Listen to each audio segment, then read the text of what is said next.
Getting with the first responders and getting with the emergency managers, FBI guys, the Homeland Security guys, those guys are extremely busy. So trying to get all those guys at one time in one location is a real big chess game, and it takes a lot of talking, a lot of communicating with scheduling and looking at what's available and what's not for them, as well as what the facilities have available.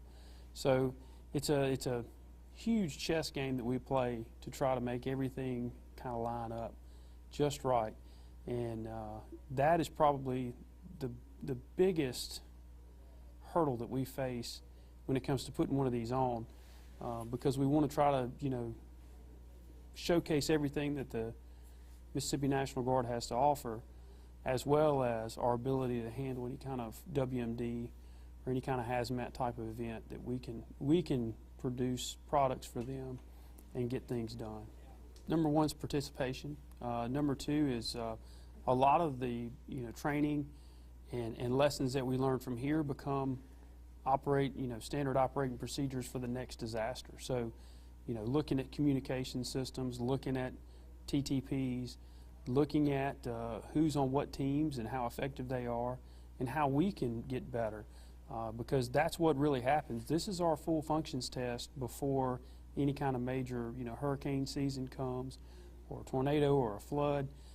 All of these things need to be tested, and in this case we're bringing everybody to the table, and we're able to go through all these steps simultaneously and have very little information, let leaders make decisions, and see what works best for their organization. And that's why I think it's so successful. We put on this exercise kind of as a huge functions check for our domestic response here on the Mississippi Gulf Coast.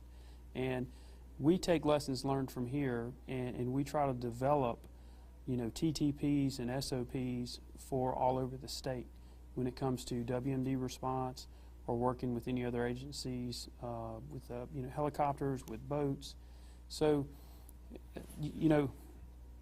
if I had to sum it up in a few words, it would probably be I guess just a massive rehearsal or rock drill on what the military and the civilian organizations can do for the citizens of the state of Mississippi. There's a lot of really good things that are going on here this week. A couple of things we're really proud of are some of the big opportunities we've taken with the Air National Guard emergency managers at the air wings. I know the 186th, and I think here on CRTC, and even we had some play from Keesler initially. We worked with them a little bit, and that didn't work out, but we still shared the knowledge and shared the information, and did some pre-training and learning and stuff beforehand. So that's a big deal in and of itself, because those guys are just force multipliers for us. Another big thing is the wildlife and fisheries.